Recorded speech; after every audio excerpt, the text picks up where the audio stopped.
People have always been the foolish victims of deception and self-deception in politics, and they always will be until they have learned to seek out the interests of some class or other behind all moral, religious, political, and social phrases, declarations, and promises.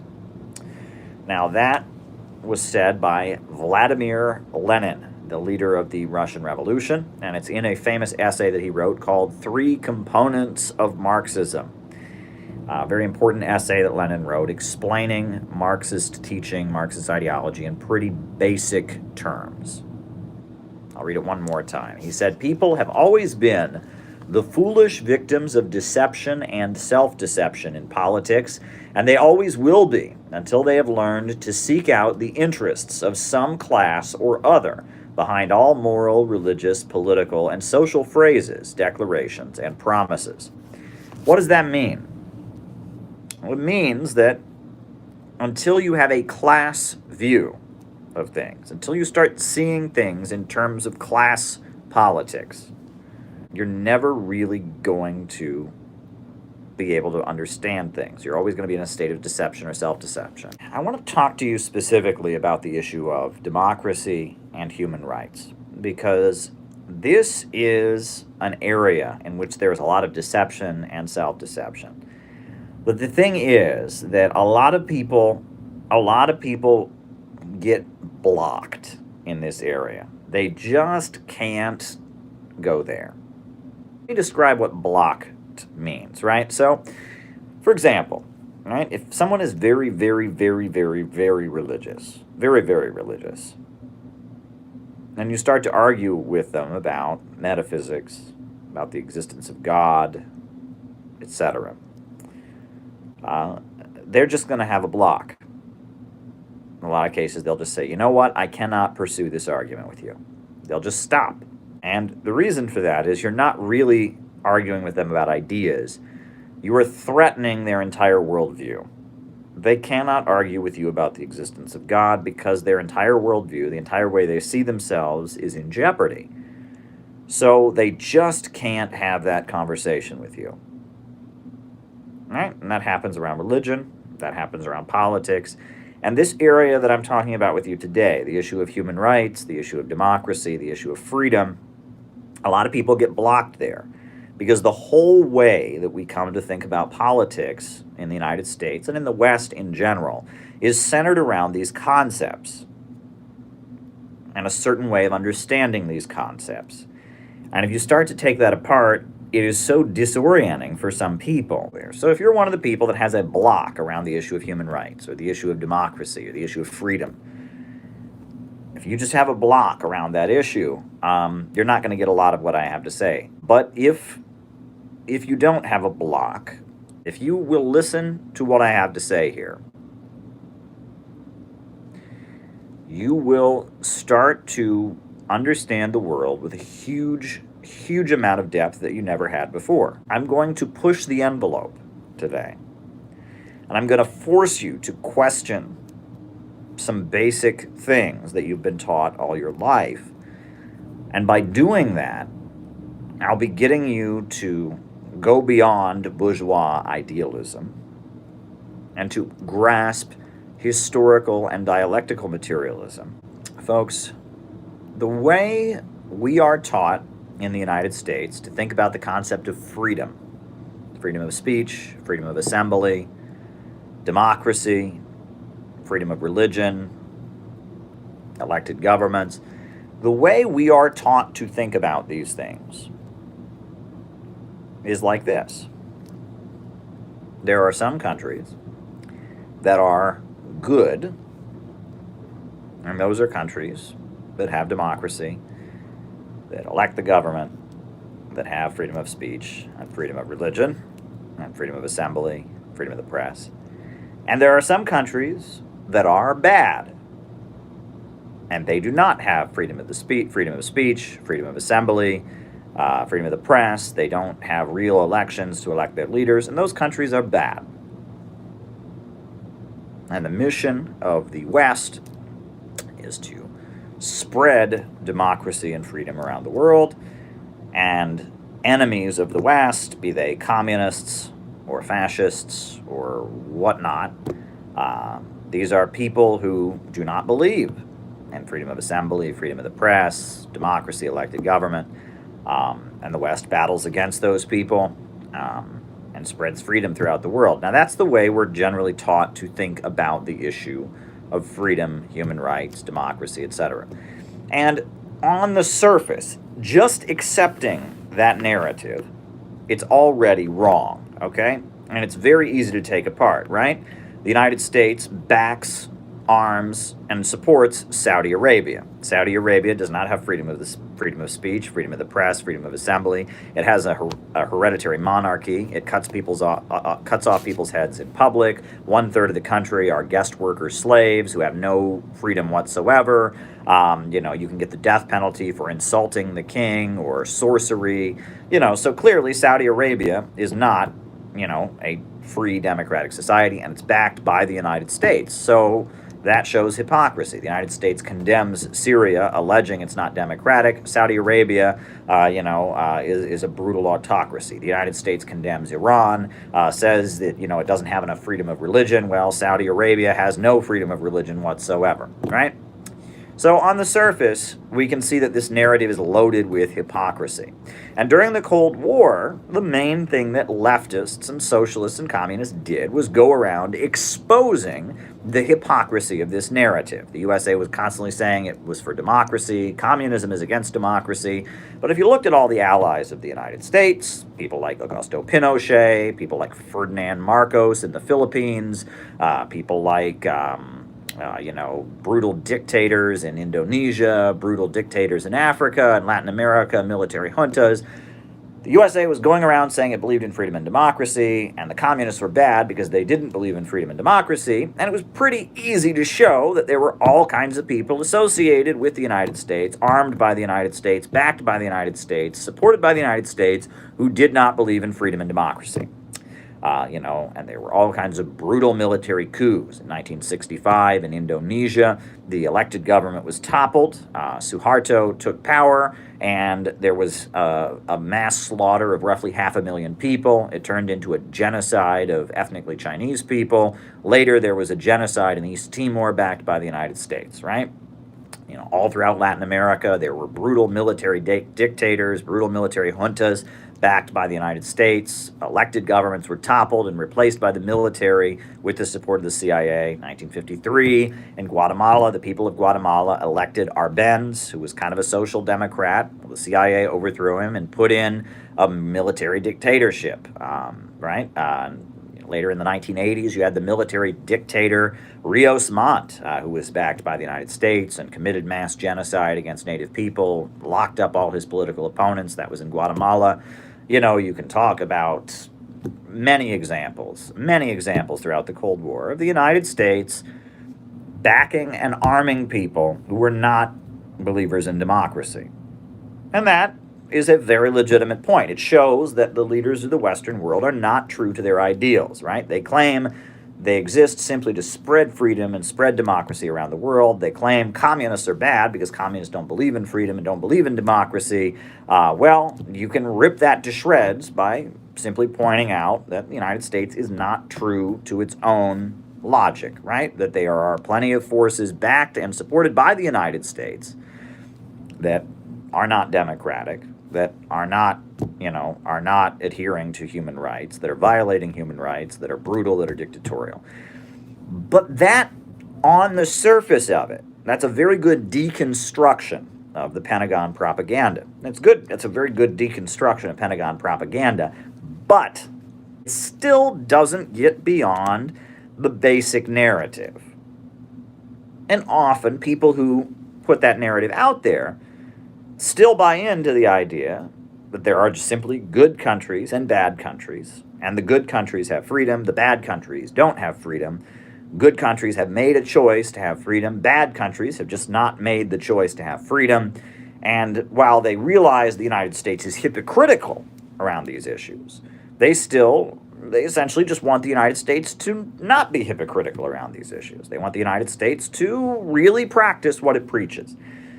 But here's the thing, folks. Here's narrative.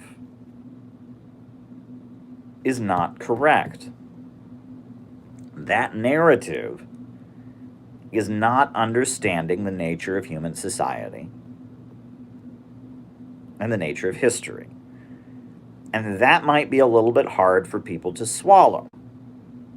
But this narrative that we have in the West, that there are good countries and bad countries have freedom, bad countries don't have freedom, this narrative is a huge, huge, huge oversimplification.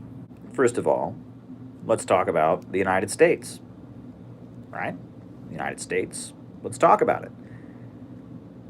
The United States was founded with some pretty good documents: the Constitution, Declaration of Independence, life, liberty, and the pursuit of happiness. But for the majority of U.S. history, there was slavery. Up until 1865, Civil War ends, you have slavery. Now, what was going on there? Well, they said these natural rights, these human rights, these natural rights, they just didn't apply to Africans. And I guess around the time that slavery was abolished, they discovered that these natural rights did apply to Africans. For the majority of U.S. history, women could not vote. So what do they say? Well, I guess, these natural rights existed, and we just didn't realize, just slipped our minds that they also applied to women. But I guess, around 1920, we figured out that women have these natural rights. In fact, let's look at world history. No one anywhere in the world, no society anywhere in the world recognized that people had the right to life, liberty, pursuit of happiness, right? Life, liberty, and property until like the 1400s. No one talked about it. No one discussed it. It just wasn't an issue. No one thought of it. No one talked about it. Now, these are supposed to be natural rights that we are endowed with by our Creator. But it never occurred to anybody that we should have freedom of speech or freedom of assembly or freedom of religion or the right to property or the right to peaceably assemble, or never occurred to anybody. No one thought of it until the 1400s. That's a good thing. It was a very good development when people started thinking that way. But if these things are eternal concepts, if these are things that should exist in all societies at all times, why did we just discover them in the 1400s? Human beings have been around for thousands and thousands of years. Right? Human civilization, as we know it, didn't start until roughly 6,000 or 7,000 years ago. So for the majority of human civilization, it never occurred to anyone that we should have freedom of assembly, freedom of speech, freedom of the press, right? Freedom of religion, elected government. None of that ever occurred to anybody until like the 1400s. Why? Why? If these are universal human rights that all human beings should have in all circumstances, that all societies should have in all circumstances, if all of your understanding of global politics and global situations is there are good countries that have these rights, there are bad countries that don't have these rights, if that is the situation, why, for the overwhelming majority of human existence, did no one ever talk about this and acknowledge this? If everyone in all of human history should have exactly the same level of freedom that I have right now, and if they don't have it, this is a crime being committed, this is a human rights violation, then why did no one even think about giving people these rights until like the 1400s? Why, for the beginning of U.S. history, did we not apply them to, the enslaved population? Why did we not apply these rights to women? What is going on here? Folks, human rights are good. I'm very happy that I have freedom of speech. I'm very happy that I have freedom of assembly. I'm very happy that I have freedom of religion. I'm very happy that I get to vote for my elected leaders. I'm very happy about all of those things. I would fight to defend those things. But why do I have them? Do I have them because all societies throughout human history have been evil? But then somebody in the 1400s said, we really ought to have some rights. And based on that, everything... is that what happened? No. Folks, nothing is eternal in the universe. Can you see that? It says A does not equal A. A does not equal A. There is no way that this first A can be like this second A. There will always be some difference. Nothing in the universe is the same, and everything in the universe is constantly in a state of change. And one of the things that every ruling class in history has done is they have tried to present their society, their order, their political form, their economic form, their ideology, as if it is eternal. But the reality is that no ideology, no political form, no economic form is eternal. Everything is constantly in a state of change. Great example of this. My favorite example of this. This is the best example of this I can think of. When I was in high school, in my little town, many people were deeply religious and they were very opposed to gay marriage. In order to ban gay marriage, there was a lot of people going around urging people to vote to ban gay marriage. And they had a bumper sticker. I saw this bumper sticker many times, and I had this conversation many times with people as a high school student. The bumper sticker said, marriage equals one man plus one woman. And then it would have a Bible verse. One man plus one woman equals marriage.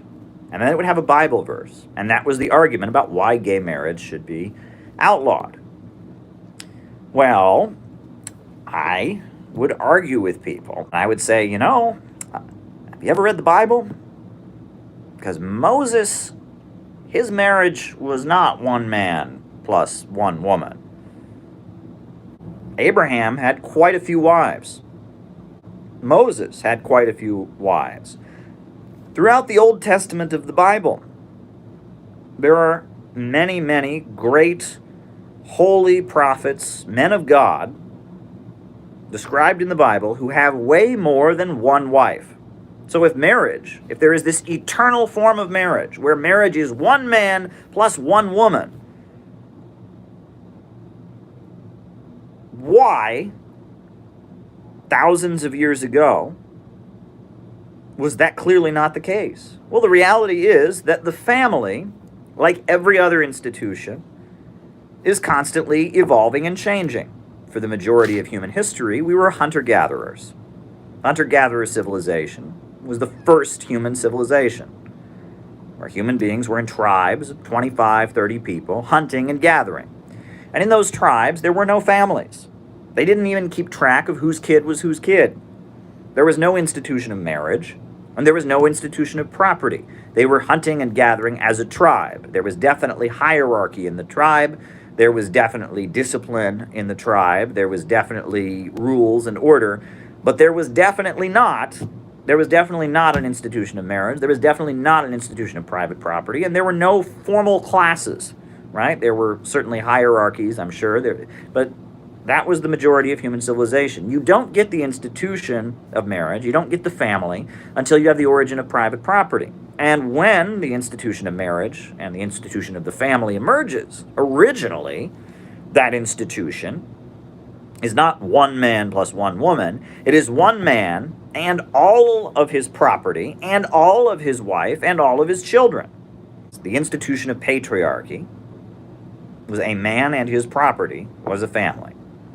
Right? It's later that we get monogamy. There are parts of the world where they still have, polygamy, a man with many wives.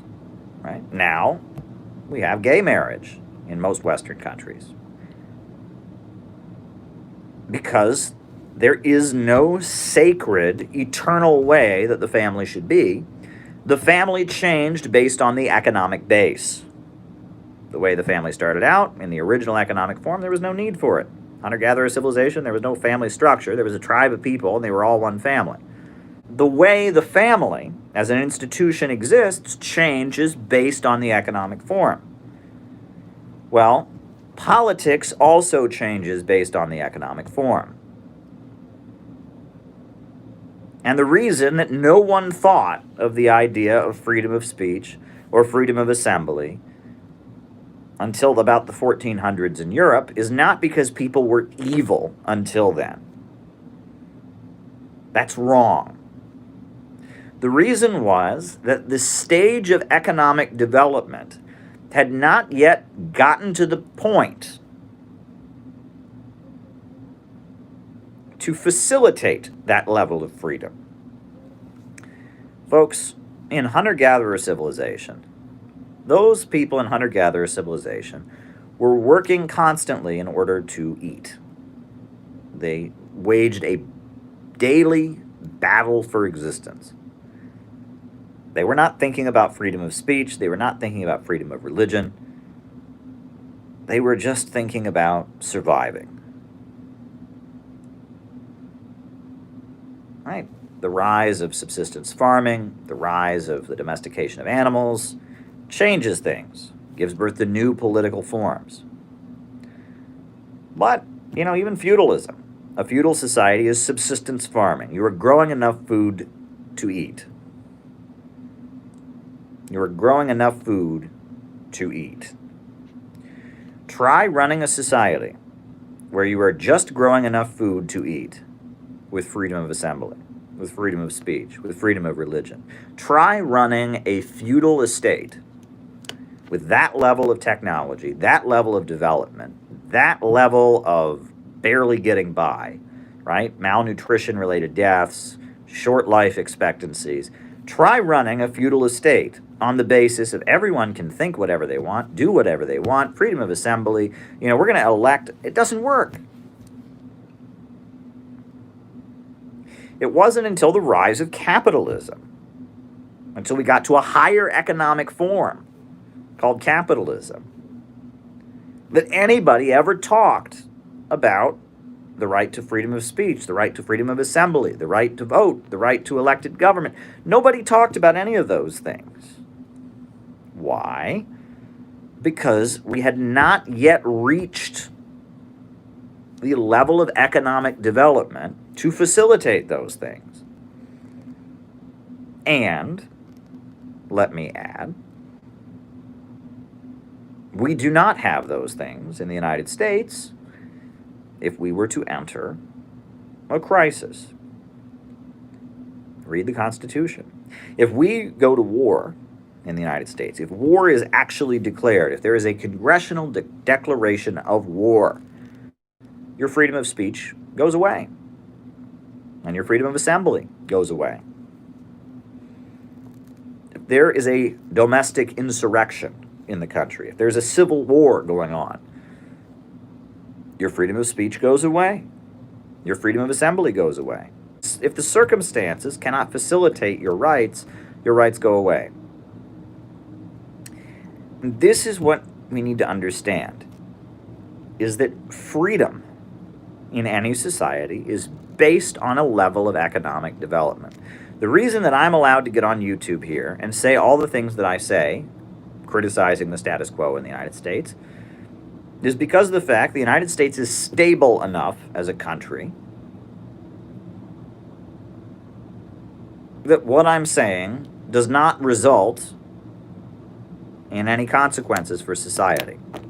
There is no danger that people will rise up and overthrow the U.S. government because of what I'm saying on here.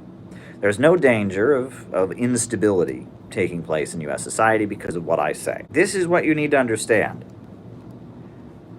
That freedom of speech in any society is based on a level of economic development and a level of stability in society. If a society does not have the level of economic development to facilitate freedom of speech, it doesn't have freedom of speech. If a society does not have a level of stability to facilitate freedom of speech, it doesn't have freedom of speech. And that you cannot separate political forms from economic forms. that rights do not exist in a vacuum. Rights do not exist in isolation from everything else. And we have to get beyond this notion of thinking about rights and freedoms as if they are eternal values.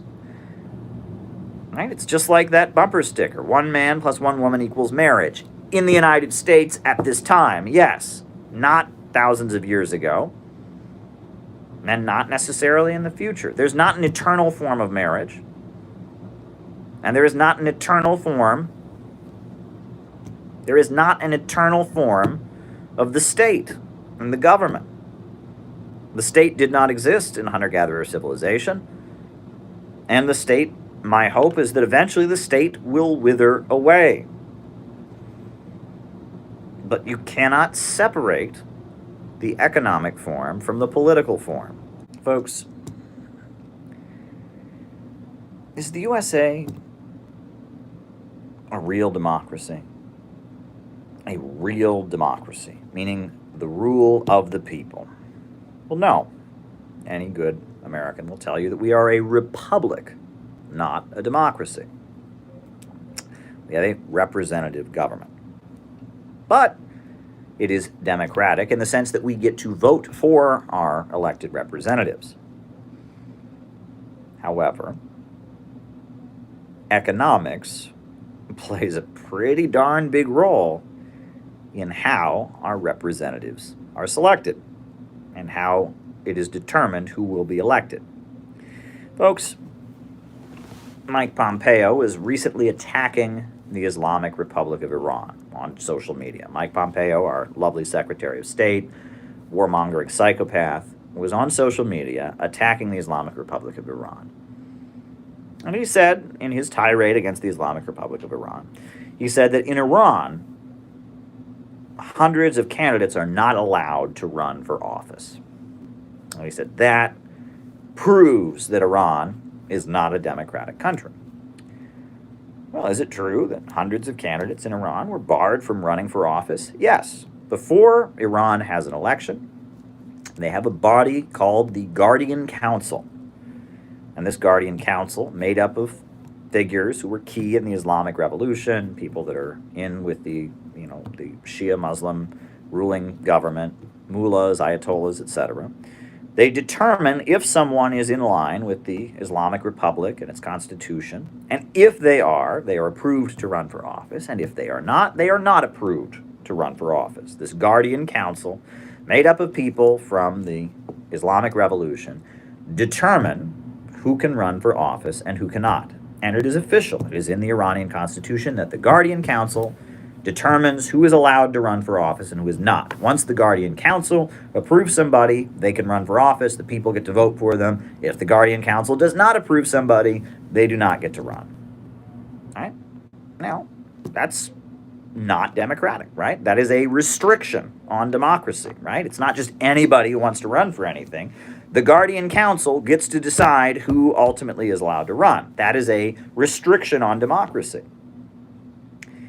The thing is, we have that here in the United States. We have the exact same thing, except it's not codified into law. It's not codified into law, but we have the exact same thing. We have a vetting process in the United States. Before any election, the media, the politicians, the donor class, the intelligence agencies, they function as our de facto guardian council here in the United States. They determine who is treated fairly and who is treated as a legitimate candidate for office and who is not.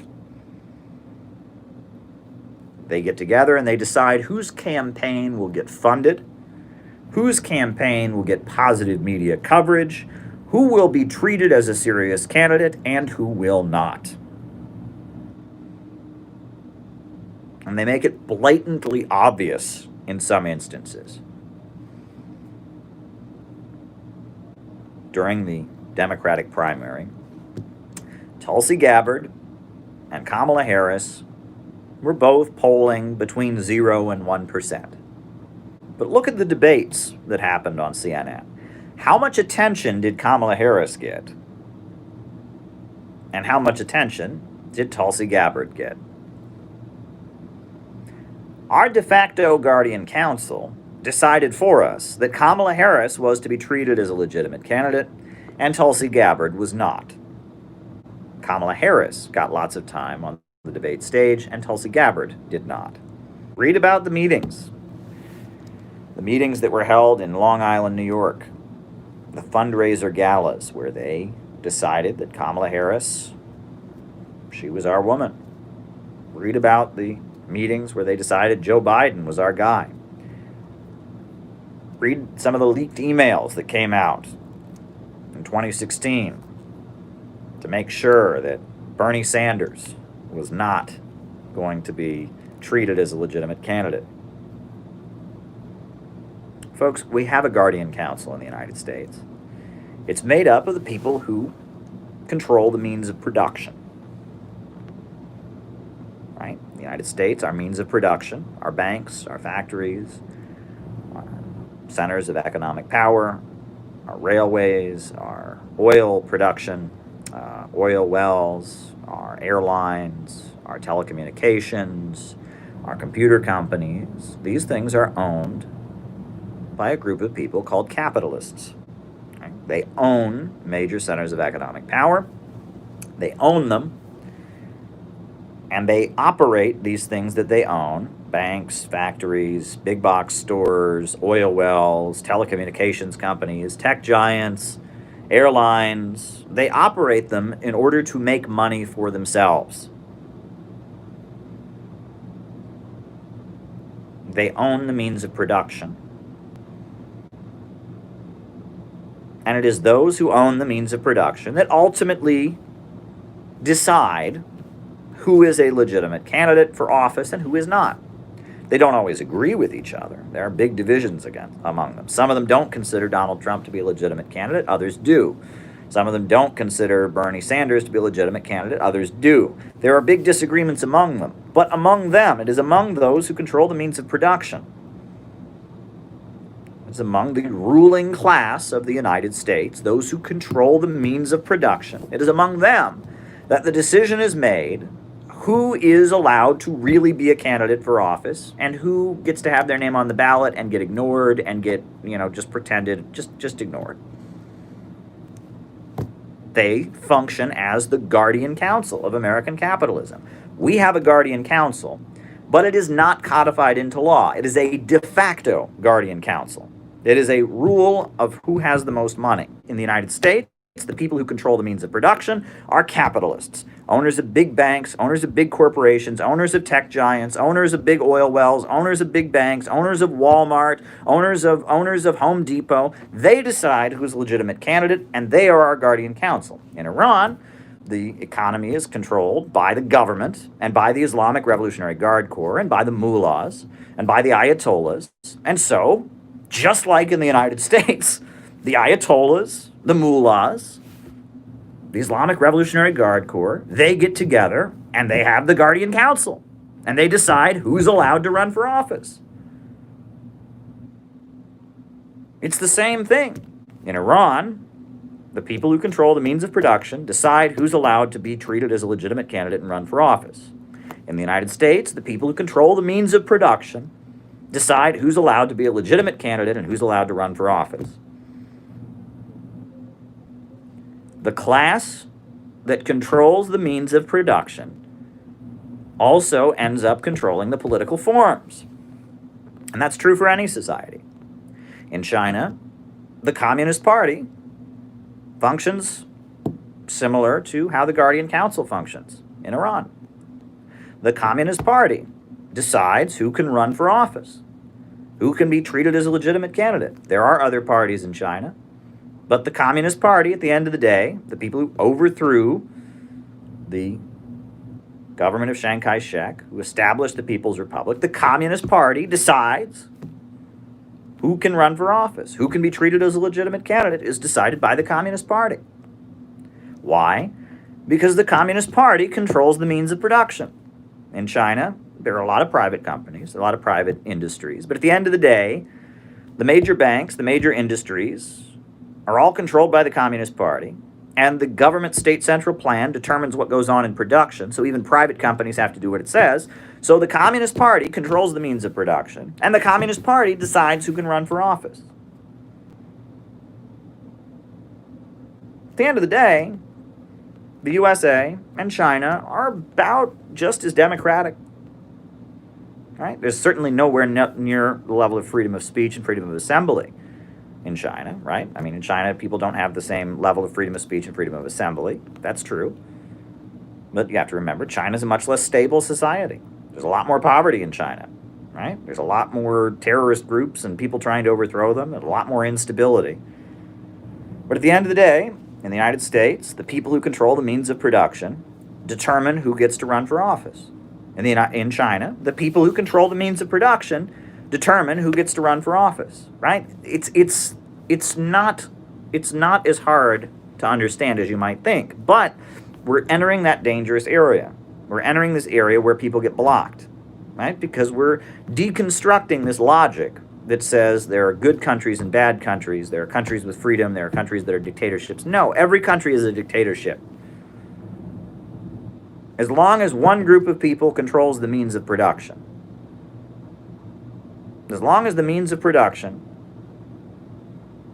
are controlled by one group of people, that group of people that controls the means of production is going to control the politics. On capitalism, they control it in a default manner. When countries break free from capitalism, they codify their control. But at the end of the day, those who control the means of production control society. In China, it is a proletarian party, a party with 90 million members, based among the population at large. They've got members in every apartment building, they've got members in every little hut in every little village. The Chinese Communist Party, with its 90 million members, controls the means of production, and it controls the Chinese state. And yes, people vote, there are elections and such, but the Communist Party decides who gets to run, make sure that people that run for office are in line with what the Communist Party wants, because the Communist Party controls the means of production. In the United States, the capitalists control the means of production, and the capitalists decide who gets to run for office. They make sure that the people who get elected in the government are in line with their vision of what it means to run society. The people who... This is how these things work. And in terms of freedom, freedom to protest, freedom to dissent, in societies that are very, very, very stable, you can protest, you can dissent. In societies that are not very stable, you can't. If there was a civil war in the United States right now, I wouldn't be able to speak to you the way I'm speaking right now. But there's not. Right? It's a hard pill for a lot of people to swallow. It's a very, very hard pill for a lot of people to swallow. But this narrative that there are good countries and bad countries have freedom, bad countries don't, this is wrong. It's not understanding the nature of reality. If the United States were at a lower level of economic development, there would be a lower level of freedom.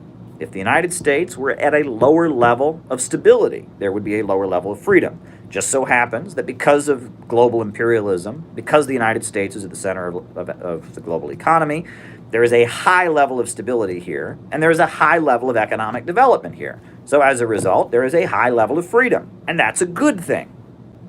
That is a good thing. But if that were not the case, if there were a lower level of economic development here, there were a lower level of stability here, there would be a lower level of freedom. I'm repeating myself because these are very, very difficult things for a lot of people to understand. These are not simple concepts. This is not something people naturally come to understand in U.S. society. Everything is set up to keep you from understanding this. You are not supposed to understand this. But this is how these things work. And the goal of socialism is to raise the level of development and stability across the entire world so high, not only so high that everyone has the same level of freedom that we have here in the United States, but so high that we have even more freedom than we have in the United States right now. The goal of socialism and communism is to raise the level of abundance, raise the level of stability in society so high that the need for a government, the need for a state, withers away. That is the goal. But that cannot happen when the means of production, the major centers of economic power, the banks, factories, and industries, are operated simply to make a profit for those who own them. In order to establish the level of economic development that can facilitate more freedom than any of us can ever imagine, you must have a centrally planned economy. The means of production must operate rationally. Last live, I talked to you all about the fact that under capitalism, people are homeless because there are too many houses. Under capitalism, people are hungry because there is too much food. That capitalism is a highly irrational system. Capitalism is a system that creates poverty amid abundance. Capitalism is a system that, as technology advances, the result is greater poverty because people lose their jobs and are replaced by machines. Capitalism is a system where, a lot of times stores, will dump their food out at the end of the night and pour motor oil on it because they don't want some homeless person to eat it out of the garbage. Why? Because they didn't produce that food so people could eat it. They produced that food so it could be sold. Production for profit, not production for social use. This is capitalism, right? I've used the example many times of how in Union Square, Burlington Coat Factory was throwing out a bunch of old coats they couldn't sell. But before they threw them away, they took a knife and cut them up. Why? They didn't want a homeless person to take them out of the garbage, because if that happened, a homeless person might not buy a coat from them. Production, they didn't, for profit, not for use. They didn't make those coats so people could wear them. They made those coats so they could make a profit from them. Capitalism is a highly unrational, non-rational, irrational system. Capitalism is a system of production for profit. Under capitalism, you can have all kinds of homeless people and all kinds of empty houses. Under capitalism, you can have people starving because too much food is being produced. The point of socialism is to create a situation where abundance does not lead to poverty. The point of socialism is to cease production for profit, is to have the means of production controlled by society. It's so we the people and our revolutionary organizations take control of the means of production. And with our control of the means of production, we get rid of this contradiction. No more do we have people homeless because there's too many houses. No more do we have people hungry because there's too much food. Because the means of production are centrally planned by society. This is how Karl Marx explained it, and this is how I'll end my opening remarks. In a higher phase of communist society, after the enslaving subordination of the individual to the division of labor, and therewith also the antithesis between mental and physical labor has vanished. After labor has become not only a means of life, but life's prime want. After the productive forces have also increased with all-around development of the individual, and all the springs of cooperative wealth flow more abundantly, only then can the narrow horizon of bourgeois right be crossed in its entirety, and society inscribe on its banners, from each according to his ability, to each according to his needs. Let's break that down. In a higher phase of communist society, meaning not socialism, not the first stage, right? Not just after the workers have taken power, not what China is right now, not what Cuba is right now. The higher stage, the ultimate stage. In a higher phase of communist society, after the enslaving subordination of the individual to the division of labor, and therewith the antithesis between mental and physical labor has vanished. Meaning that there's no longer even a division between those who work with their hands and those who work with their minds, right? That the division between physical labor and mental labor is broken down. We no longer have some people who work with their brains and some people who work with their bodies. After labor has become not only a means of life, but life's prime want, meaning that people no longer are going to work simply because they have to pay their bills, but when we have reached a state where people find work fulfilling, because technology has advanced so much and work in and of itself is rewarding, after the labor has become not only a means of life, but life's prime want, meaning that people live to work. They go to work to create, to use their minds, to be creative. They find work to be fulfilling. Work is no longer alienated when work is rewarding. After the productive forces have increased with the all-around development of the individual, meaning that everyone's work is an expression of their individuality, and all the springs of cooperative wealth flow more abundantly because the means of production is rationally controlled cooperatively, and because technology has advanced, so much abundance is being created. The springs of cooperative wealth are flowing more abundantly. Only then can the narrow horizon of bourgeois right be crossed in its entirety, and society inscribe on its banners from each according to his ability, to each according to his needs. So only after rationally controlling the means of production, raising the level of productivity so high, raising the level of abundance so high, getting to the point where there's no division between mental and physical labor, getting to the point where people only work because they enjoy it, right? That work is no longer a degrading, alienated experience, but we get to the point that work is a fulfilling experience. It's life's prime want. Only when, as he says, the productive forces have increased the all-around development of the individual, and the springs of cooperative wealth flow more abundantly. Only then can the narrow horizon of bourgeois right be crossed in its entirety, and society ascribe on its banners from each according to his ability, to each according to his needs. That is the goal. The goal is to reach a level of material abundance in which everyone has total freedom. Not just freedom of speech, not just freedom of assembly, but freedom to do whatever they want. People work because they feel like working, because it gives them fulfillment. There's no need for a government. There's no need for a prison. People do what they want to do. People take what they need, right? That is the ultimate goal. The goal of communism is total freedom, a level of freedom beyond anything any of us can imagine. That is the goal of communism. But just like the freedom we have now, just like the freedoms that have existed before, freedom is rooted in economics. You cannot separate political forms from economic forms.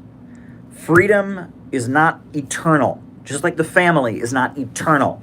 Nothing in the universe is eternal. Everything is in a state of constant flux. And the goal is to build a society with so much freedom and so much abundance and so much prosperity that all of us can live a life beyond anything we can imagine, full of prosperity, abundance, liberty, and happiness. That is how Marxists and socialists understand the concepts of human rights, of liberty, democracy, equality, etc. And this is the conversation that you need to have. This is what you need to understand if you want to engage in our world, where the illusion and the values of liberals are being passed off as the truth. And on that note, that concludes my opening remarks.